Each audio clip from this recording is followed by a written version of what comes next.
बिस्मिल्लाहिर्रहमानिर्रहीम।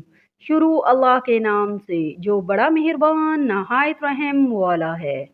रसूल सल्लल्लाहु अलैहि वसल्लम सब लोगों से ज़्यादा जवाद सखी थे, और रमज़ान में दूसरे औकात के मुकाबला में जब जिब्राईल अलैहिस्सलाम आप सल्लल्लाहु अलैहि वसल्लम से मिलते, बहुत ही ज़्यादा जोदो करम फरमाते। जिब्राईल अलैहिस्सलाम रमज़ान की हर रात में आप सल्लल्लाहु अलैहि वसल्लम से मुलाकात करते और आप सल्लल्लाहु अलैहि वसल्लम के साथ कुरान का दौरा करते।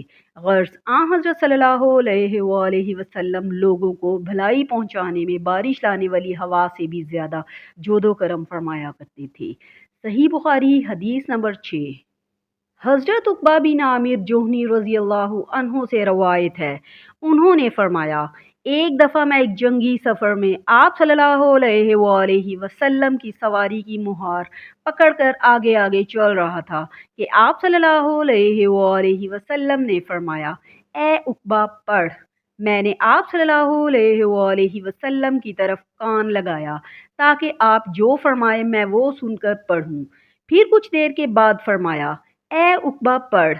मैं फिर मतवज्जो हुआ। आप सल्लल्लाहु अलैहि वसल्लम ने तीसरी मर्तबा फिर यही फरमाया। मैंने अर्ज़ की कि क्या पढ़ूं? आप सल्लल्लाहु अलैहि वसल्लम ने फरमाया, सूरा कुल हुवल्लाहु अहद। फिर आप सल्लल्लाहु अलैहि वसल्लम ने आखिर तक सूरत पढ़ी। फिर आप सल्लल्लाहु अलैहि वसल्लम ने सूरा कुल औज़ु बिरब्बिल फलक आखिर तक पढ़ी। मैं भी आप सल्लल्लाहु अलैहि वसल्लम के साथ पढ़ता रहा। फिर आपने सूरा कुल औज़ु बिरब्बिन नास आखिर तक पढ़ी। मैं भी आप सल्लल्लाहु अलैहि वसल्लम के साथ पढ़ता रहा। फिर आप सल्लल्लाहु अलैहि वसल्लम ने फरमाया, किसी शख्स ने इन जैसी सूरतों या कलाम के साथ अल्लाह ताला की पनाह हासिल नहीं की। सुनन नसाई हदीस नंबर 5432। अल्लाह पाक हमें इन प्यारी अहादीस पर अमल करने की तौफीक अता फरमाए। अगर आप हदीस सुनना पसंद करते हैं तो चैनल को सब्सक्राइब कर लें। जज़ाकल्लाह, शुक्रिया।